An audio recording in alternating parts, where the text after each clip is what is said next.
Hello, and welcome back to Overbooked. I'm Amanda, and I've been gone. Do I even know how to do this anymore? No, I don't. I have been very inconsistent with my videos, and for my 2023 goals, I wanted to be consistent with my YouTube videos, and I wanted to be creative and try new ideas. And you know, that is my goal like every year. And every year, I don't do it. It is what it is, okay? It's fine. This year, I would much rather lean into what I actually feel like doing, reading, and if I don't feel like making a YouTube video, then I'm not gonna make a YouTube video. And that's kind of what it is. For the last couple months, I'm like, the idea of filming and editing a YouTube video seems kind of just like a hassle and not fun. So I just didn't do it. And that's okay. But today, I randomly was like, wow, I could do a video and then I could edit it and then I could post it. Here we are. Today, I just want to talk about the books I read in January and February because we have some catching up to do. I've read 16 books, so we have lots to talk about. With that being said,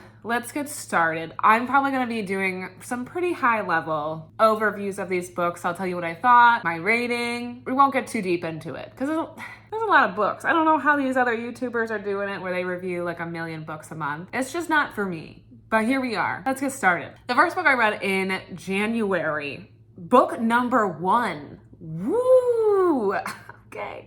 Of the whole year was His and Hers by Alice Feeney. So I read this with my book club that I do with my family members. You know, some of my family members are just really into thrillers. They are all in for the thrillers. They love the vibes, okay? They love the murder podcasts, and they love the thrillers. So that's what we read, because I like to keep them happy. To be honest, I kind of wish I liked thrillers more. I feel like they're kind of a fun, easy read to get through, and I actually was just talking to my friend Rachel. We're gonna read a thriller together. I think that it'll be fun. Maybe add some more thrillers to my life. His and Hers is pretty good, I'm not gonna lie. So it follows this man and woman whose names I couldn't care less to remember, but it follows their journey after there's like a string of murders in their town, and these murders are all connected to this friend group. You get every chapter is his perspective and then her perspective and then the killer's perspective.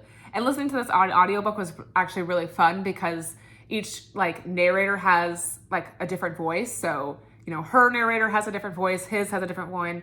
And then this, the killer narrator is this auto-tuned weird voice. So you can't tell who it is, obviously. And the whole time you're trying to figure out if it's him or her, who is this killer and what's going on? What's the full story? It's really cool. It keeps you on your toes. I will say, I feel like I guessed who the killer was. In my book club, I think I was the first one who discovered who it was. Not to say it still wasn't fun, because it was fun. I don't know. This was a 3-star read for me. I think it was fun. I don't know. I don't care to really dive into the literary things of it. I don't know. It was 3 stars. That's what it was. But it was fun. I don't know. It was a good time. Good time. The next book I read was Reputation by Lex Crocher. Who knows? This is very much Mean Girl meets Bridgerton. I feel like this is a very big mashup. I think the book is meant to kind of copy Mean Girls in a way. It's kind of set up the same way. There's a girl who's new to town, doesn't know the town's culture, whatever, rules and structures of the top society, because this takes place in who knows, the 1800s maybe? I don't know. Then there's this group of friends that kind of takes her in, and then she's exposed to this really cool, high level society, these popular girls, and then she kind of changes who she is, and at the end of the book she's like, who am I? You know, there's romance, there's friendship. It's a very fun read. I don't know if I would necessarily recommend it to really anybody. It's not definitely the first book I would think of. It's not the first book that it's not one of my favorites I've read this year, but it was a good time. I think I gave it 3 or 4 stars. There's definitely some more complexities to the story than what's in Mean Girls, because I don't think Mean Girls is really trying to explore colorism and sexism and how young women need to marry in order to live in the world during a time that was real. So it's an interesting book. I enjoyed it. Next book is True Biz by Sarah Novak. And this is actually a book I wanted to read with one of my book clubs, but I got turned down. So you know what I did? I was like, I'm gonna read it myself. Bring it on. And I did. And it was good. I was actually kind of shocked once I started reading it. It's not listed as a young adult book.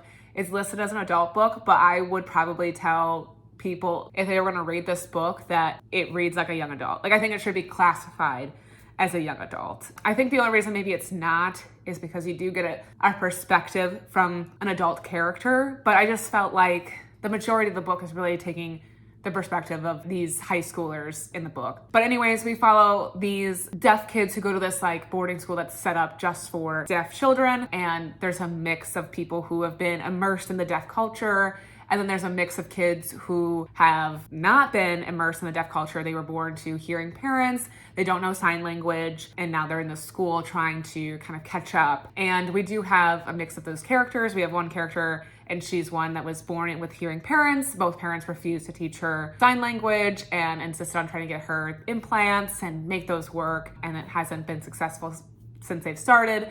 And then the other main character is this boy who's, grew up in deaf culture. His mom is deaf. His mom's parents are deaf. He has this whole history of deafness and feels so connected, and how those differentiate. And it was really interesting to read. And then every chapter gives you a little lesson in ASL, which is kind of cool. Don't ask me to sign. I probably could barely do the alphabet, but it was just a really interesting look into this different community and just things I just never even thought about or considered. And I thought it was really well done, and I really liked the book. And it's really just looking at these kids going through their life at this boarding school and the possibility of this boarding school being shut down. I think I gave it 4 stars. How to Love a Jamaican by Alexa Authors. So I read this because it was a suggestion by Book of Sense. I think she's suggested this book numerous times for all of the years I've been following her on Instagram. And I finally just read it. It's a collection of short stories, and it was amazing. Honestly, it was probably one of the best short story collections I've read. And I love when short story collections weave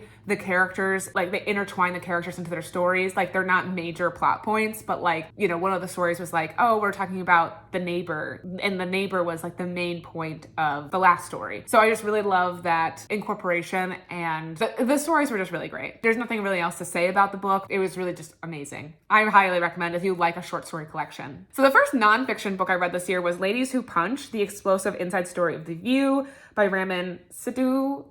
Who knows? Tracy from the Stacks recommended this book years ago. I would say pre-pandemic time. I just never really got around to reading it, and then I discovered that it was on Hoopla, so I just kind of checked it out. I loved this. This was a really, really great kind of expose into the history of The View and the women who have graced us with their presence on The View. I don't even think I've ever watched a full episode of The View. I'm sure I've seen YouTube clips here and there, but I've never watched it. But if you are a diehard The View fan, this is probably just the tea that you've been looking for. Honestly, it's just a really, really deep look into the behind the scenes, all of the hosts, and how they got there. And it's really fun.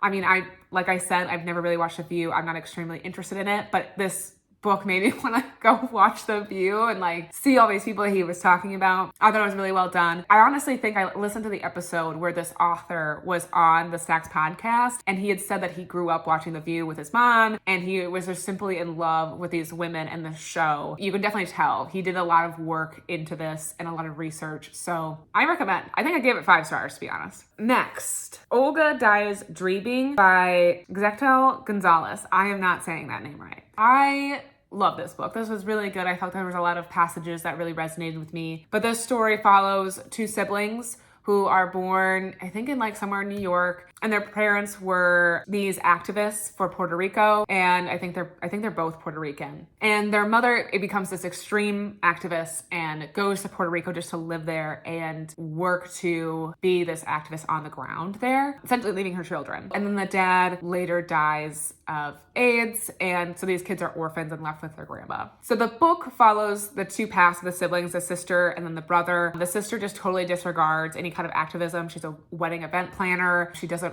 really want to live that life that she saw through her parents. And then her brother is trying to, make his mom proud, essentially. And so he is in the city government. I can't remember if he's a congressperson or senate. I think it's probably more likely he's a congressman. He's trying to do everything he can to make his community better and to make it a better place. But each of them have their own struggles they're going through internally and trying to work through, and all the different relationships in their lives.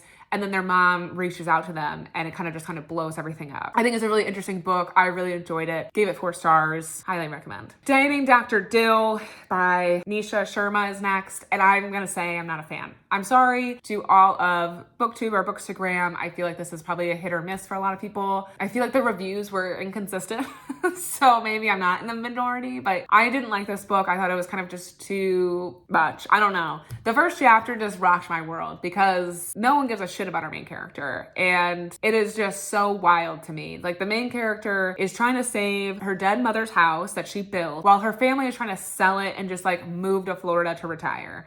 And like, there's no, like, they don't need it for like financial reasons. Like, her dad just wants to retire. So you're gonna like sell your dead wife's house. Like, you can't just give it to your daughter. I don't understand. That's what we build on. That's like the first chapter. I just felt that was like, whoa, that's rough. This is harsh. I don't like this. Then the whole love interest thing, I just felt like their meeting and their like disagreement at the beginning that makes them like enemies, I just felt like was just so far-fetched. And I also just felt like the main character was too much about the like, I'm not like other girls kind of chick, where she's like really into construction and cars. Not saying that girls can't be into that, but I just felt like she was too insistent about these hobbies. And I was just like, we get it. You're working on your car. You don't need to tell me all the parts that go with it. Like, I just don't know why that's necessary. I didn't enjoy it. I didn't like it. It is what it is. I'm sorry. I gave it like 2 stars. Then I read Delilah Doesn't Care by Ashley Heron Blake, and I enjoyed it. I thought it was a very fun, sapphic romance. We follow this like it's like a Grumpy Sunshine, I think, kind of like vibe, you know? Like, we got one of our main characters, and she is hired for her stepsister's wedding to be the photographer. Also, it's wild. She gets hired for a 2-week span. I did not hire my wedding photographer for 2 weeks. Straight up, my wedding photographer was booked for 8 hours. I'm not paying to have that person there for 2 weeks. What is going on for 2 weeks? I don't understand. Anyways, she photographs everything, every single event, anything that relates to the wedding, she's supposed to be photographing. Wild. What a great gig for her. And it really is, because she needs this gig. She does not like her family. She is not a fan of her stepmom and her stepsister. She is in there to get the money and leave, okay? She's trying to be an artist in New York. She doesn't have time for this. Anyways, the stepsister's friend is also there. She's the other love interest. She has a kid, and she's just trying to get through this weekend, trying to kind of like get flirty and fun, you know? So she ends up hitting on this girl at the bar, not realizing it's her friend's stepsister. And then it ensues this like fun little like, oh my God, we're into each other. I just thought it was hot. It was hot. It was steamy. It was there. The vibes were amazing. I loved it. So 4 stars. I read Funny You Should Ask by Alyssa Sussman. Funny you had me read this. It was just boring. I'm sorry. I just didn't care the whole time. It's like a struggle to get through. Funny You Should Ask is about these 2 people who meet like 10 years ago. One's a journalist and the other is this like famous actor. And the journalist is tasked with interviewing this guy after he gets cast to be James Bond. They spend like 2 days together, and she writes this like amazing article on him and like essentially kind of saves his career and also creates her own career out of it. 10 years later, she's asked to do another like article on this guy, and they meet up, and this is the first time they've seen each other since the 10 years ago, which are like strung along the entire time that something happened 10 years ago with them. Like some sort of connection happened, or did they sleep together? Did they not? Kind of thing. So you're kind of like waiting for that because you have flashbacks from the 10 years ago, and then the next chapter is like present day. The author also put in like in between the chapters snippets from other articles about the actor, reviews on the journalist's writing and work, and I just thought that they were boring and not necessary. I kind of really skimmed through it. I don't think it really added anything to the story, because anything that like those articles provided you, any extra information, was later then explained in the chapter. So I just felt like it was just not necessary, and it just added extra reading time for me that I could have spent doing something else. I didn't really like it. I think I gave it 2 stars. Now we're in February. Now we're in February territory. Let's go, baby. In February, tried to do this thing where I ran every day for a month, and I did, except for one day. And then also because it's Black History Month, I only read, or I guess listened to audiobooks by Black authors, which I did. I love it.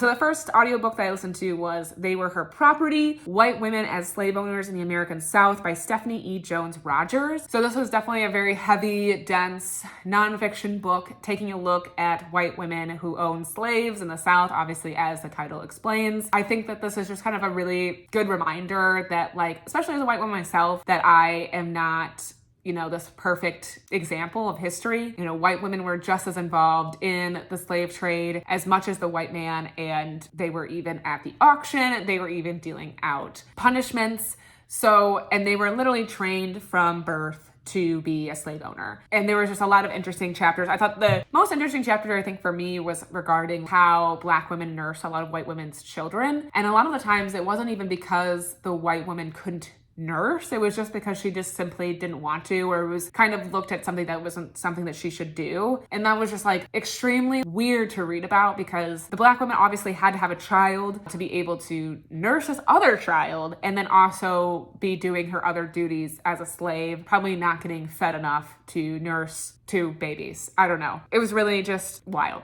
I learned a lot. I think it's just a really probably good book to read, especially if you're a white woman and trying to learn more about our presence in the world of history. So I recommend. I think it was really well done, really well researched, a lot of different topics uncovered and looked at and examined. And I think I gave it like 4 stars. Next one, Black is the Body, Stories from My Grandmother's Time, My Mother's Time and Mine by Emily Bernard. This is a memoir and a collection of essays, kind of mix. I thought this was really interesting to listen to. She starts off like the book with talking about the time that she was stabbed in public, which is just wild. And then she just goes on to talk about all these other things in her life and how, you know, being Black may have affected her in some way, or like being in her body made the situation different. I just thought it was just a really great collection of stories. She also talks about how she's married to a white man and adopted children from Africa. And there was just like a lot of just vulnerability within her stories and her essays. And I just really, really appreciated that. And I think she was just a wonderful writer and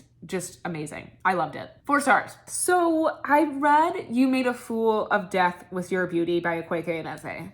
No, it's a no. It's a no for me. I'm so sorry. I want to love it, but I didn't. I think I gave it 2 stars. It's just too weird. I just couldn't handle it, okay? Our main character is a young woman. I think she's like probably my age. So that means like 28-ish. And she loses her husband after being married for a year in a car crash. And it's like 5 years later after she's lost him, and she's finally ready to kind of start, not like getting out there, like dating, but like having sex and like interacting with men again. She like hooks up with this guy, which later leads her to this other guy, which starts her on this very interesting path. I don't know, I don't want to give too much away, because once you start talking about this other guy, you open up like a can of worms. But she's essentially like trying to explore her life now, where she's like trying to be open to a relationship, which she ends up finding in like the worst possible place, which I think is correct to say. It is the worst possible place and very questionable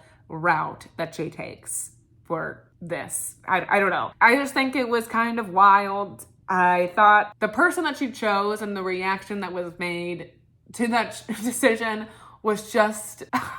It was just wild. I don't know. It was wild. It was just not for me. I do want to read more of Akwaeke Eneze's work. I think they wrote The Death of Somebody. So I want to read that. And I read Pet, which I really, really liked. So I'm not saying, this probably just wasn't for me. You know, it just wasn't for me.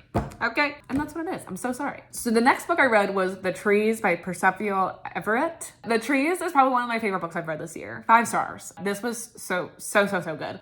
The book follows this like string of murders of white people, to be honest, that keep occurring. And at the crime scene, like each body is found the same way, like they're murdered the same way. And then the same Black body, like a dead Black person who seems like to be a very old dead body, is found at the crime scene of every single one of these places. Even when crime scene is cleaned up, the bodies are all taken, somehow somebody takes this Black body and puts it back at the next crime scene. So it's like what is going on? And then, there's all these theories going around, like, is this the ghost of Emmett Till seeking revenge? What's going on? So these detectives are flown in or asked to come in and like investigate all of this. And they're uncovering a lot of this town's secrets and stories and what's going on. And it's just, I don't know, I just thought it was so well done. There's a bit of like satire in there, and it's just so good. And I just remember like when I finished, I was just like, I just had to take a second. I was like, wow, that was amazing. It was so good. I really highly recommend, if you haven't read The Trees, do it. Just do it. Okay, so the last book I need to talk about is Fake It Till You Bake It by Jamie Wesley. And let me say, where was this book when I was freaking reading the cheat code because I wanted to read books like with characters involved in football during football season? Because this is what I was looking for. Fake It Till You Bake It is about this character who's in the NFL, and he starts this cupcake shop with his other teammates. And it's like freaking cute, okay? He just is in the off season trying to run a cupcake shop, which is not doing great. By the way, he's struggling, okay? He doesn't know what's going on. His love interest is this woman who just got done being on a show that's like pretty much like The Bachelor, I should say. She was not The Bachelorette. And she turned down the guy and got a ton of backlash. Society does not like her right now. Her parents are wanting her to find something to do with her life. She just doesn't know what to do, so they want to like cut her off. And her grandma does not. So her grandma has a ton of money, and she's gonna try to figure if she can get her trust from her grandma earlier than what they had decided on, so she can be fine, even though she's gonna be cut off from her parents. And then her grandma's like, hey, I want you to, do a job. Like, I want you to have a job before I give you this trust. We all have to do our part here. She ends up working at the cupcake shop. It's just the cutest thing. It made me want to go get a freaking cupcake. Like, where's the nearest cupcake place? I will say, a cupcake shop, like when the main character is talking about why he opened the shop, he like wanted this like place for the community to come and hang out, have cupcakes, be able to gather, and just whatever, very community focused, right? When I think of something like that, I guess I think of a coffee shop. Like, I don't think of a cupcake shop. Like, I don't even know, like I said, where the nearest cupcake shop is to me. There was like a cupcake shop in my hometown that my friend and I went to once to hang out, but if you walked in, like, you wouldn't be like, oh, I should hang out here. Like, it was just like, we ordered cupcakes and we sat outside. Like, it's just like interesting, but I want there to be a cupcake shop somewhere. Like, I want to hang out in one after reading this. The two main characters are like kind of vibing, it's cute. And then there's a scenario that comes up where they may potentially have to fake date to solve a problem. You know how it goes. And they do. And obviously, it's romance, so it's cute and it's lovely. And I just really loved my time. I loved my time reading it. It was great. I highly recommend. It was 4 stars for me, to be honest. And then if they would have delivered me a cupcake, 5. So those were the books I read in January and February. I can't promise you that videos will be consistent here, and I can't tell you that I'll see you next month or in 3 months, who knows? But I really hope you enjoyed your time, and I hope that you got some new book recs from this video. Get your Goodreads pulled up. Start marking some things want to read, okay? So in the comments below, let me know if you found a new book today, what you're reading, what your favorite book of the year so far is. We love to hear it. Thank you so much for watching. Please like this video if you enjoyed. Subscribe if you want inconsistent videos in your feed. And I will see you guys whenever.